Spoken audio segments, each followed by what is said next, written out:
You know how hard it is to learn new words just by staring at a list? Yeah, it's pretty tough. So today, we're going to try something a little different. We're going to learn some really powerful words, not from a boring list, but by seeing them come to life inside a story. A story all about invention, tradition, and the really tough choices that come with big change. So let's start with this big question. Just imagine your entire community, your whole livelihood, everything you and your neighbors do to put food on the table is built on one single skill. Then, almost overnight, someone comes up with an invention that could make that skill totally worthless. What do? That's the exact conflict we're about to jump into. All right, let's get into it. Our story kicks off with a spark of genius in a town that's, well, pretty happy with the way things have always been. I want you to picture a town where the rhythm of daily life is the constant click-clack of hand looms.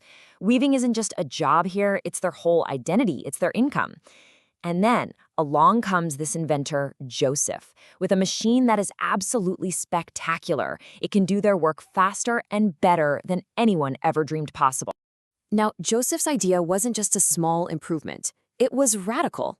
And that is our very first word. When something is radical, it's totally new, a complete break from what everyone's used to.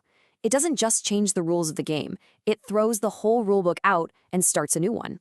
And that, as you can imagine, is both exciting and pretty terrifying. So, Joseph has his radical machine. What's his next move? He's got to get the town's leader on board. And this is where we meet the mayor of a town called Netherton, a man who is about to face a seriously difficult decision. So Joseph goes straight to the top. He proudly presents his invention to the mayor, who is known far and wide for being benevolent.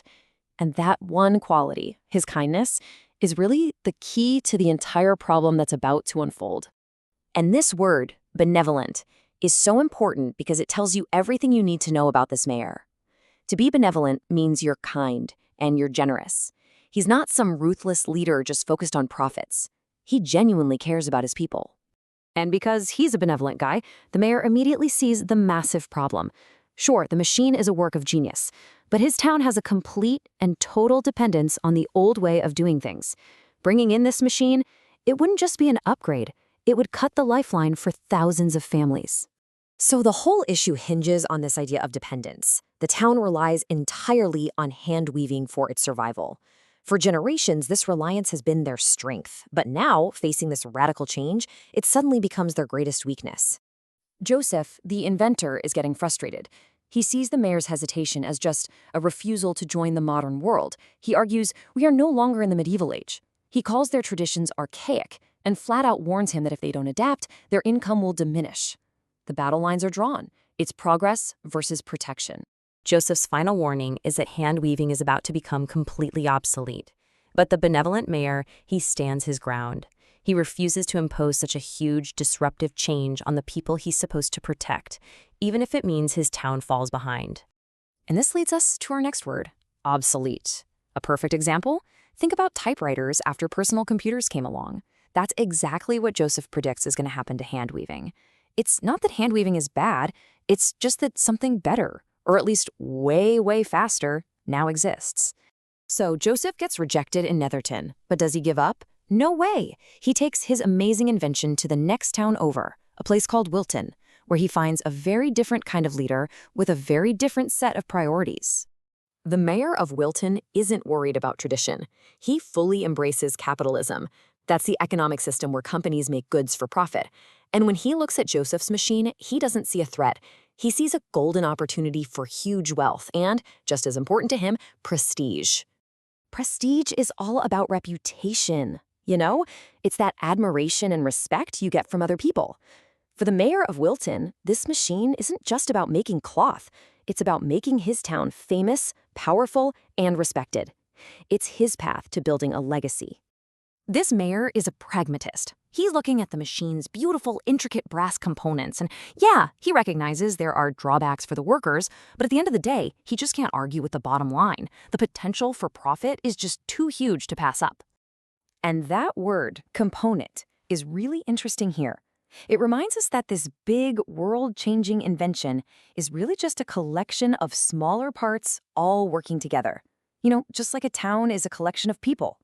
The mayor of Wilton is focused on the whole machine, the big picture. The mayor of Netherton?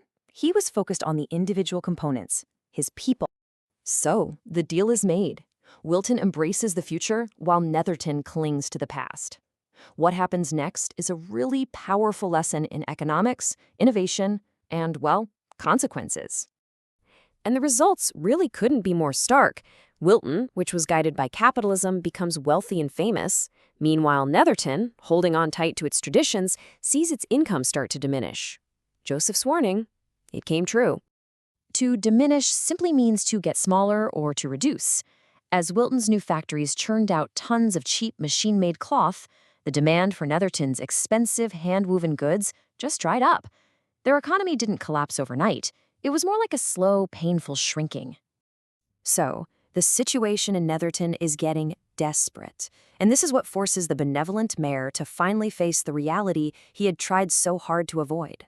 Seeing his people becoming poor and hungry, the mayor finally understands. This machine wasn't just a fad, some temporary trend. It was the future. In a really humbling moment, he calls Joseph, orders 20 machines, and Netherton, at last, joins the new age and begins to prosper. So what's the big takeaway here? We've seen how a radical idea forced a benevolent leader to choose between tradition and survival. We saw how one town chased prestige through capitalism, while another's way of life became nearly obsolete, causing their income to diminish. These words aren't just definitions anymore, are they? They're part of a real story. You felt them in action. And that leaves us with one final question to think about. Joseph called hand-weaving an archaic way of doing things. It makes you wonder, what are the archaic ideas in our own work, in our communities, or even just in our own thinking that might be holding us back? What radical change is waiting for us, just around the corner?